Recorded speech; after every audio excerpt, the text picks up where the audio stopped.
ఆకాశంలో ఇవాళ మహా అద్భుతం జరుగుతోందని తప్పుడు ప్రచారం జరుగుతోందన్నారు planetary society of India director Raghunandan.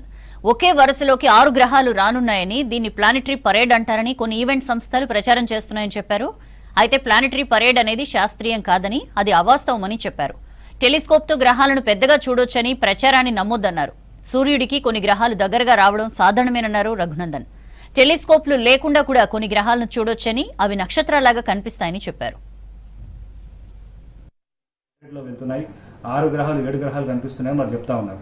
So అసలు నిజం చెప్పాలంటే ప్లానెటరీ పరేడ్ అనేది ఒక అన్సైంటిఫిక్ టెర్మినాలజీ అండి. అది ఎక్కడ కూడా మీకు ఆస్ట్రానమికల్గా మీరు చూసినట్లయితే సైంటిఫిక్గా అది ఆ ఒక పదమే మీకు లేదు. ఎందుకంటే ఇది మీరు చూస్తే ఇది చాలా స్వాభావికంగా, అంటే మన చాలా వరకు ప్రజానికానికి అసలు ఎక్లిప్టిక్ అంటే ఏమి అనేది తెలియకపోవడం వల్ల దాన్ని ఒక పరేడ్ అనే పదానికి దాన్ని మార్చుకొని మీరు ప్రచారం చేస్తూ ఉన్నారు. సో మనం ఒక విషయం ఇక్కడ గుర్తుపెట్టుకోవాలి.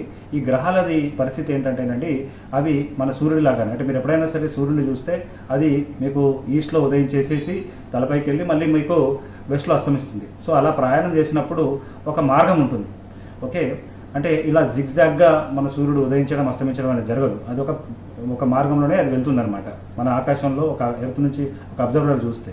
అదేవిధంగా చంద్రుడు కూడా మనం చూసినట్లయితే అది ఉదయించడం అస్తమించడం జరుగుతుంది. అదేమి ఇలా అలా ఉండదు. సో ఈ ఎక్లిప్టిక్ అనేది ఏమిటి అంటే ఇది ఒక సూర్య మార్గం కానీ చంద్ర మార్గం కానీ లేదా గ్రహాలు మీకు మన ఆకాశంలో ప్రయాణించే మార్గంగా దీన్ని చూడవచ్చు.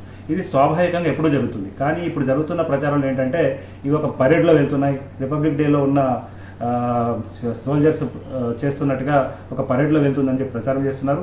అది అవాస్తవమే. అది చెప్పాలంటే ఒక రకమైన ఇల్యూజన్ కూడా మనం చెప్పుకోవచ్చు. సో ఇది ఒక ఆస్పెక్ట్. అదే కాకుండా మీరు ఏం మాట్లాడుతున్నారు అంటే 7 గ్రహాలు కనిపిస్తున్నాయని చెప్తున్నారు. అది కూడా చాలా పెద్దగా అద్భుతంగా కనిపిస్తుంది అంటున్నారు. అందులో కొన్ని టెలిస్కోప్స్ మనం చూస్తున్నారు. టెలిస్కోప్స్ గురించి వారి ప్రచారం మనకు వినిపిస్తూ ఉంది.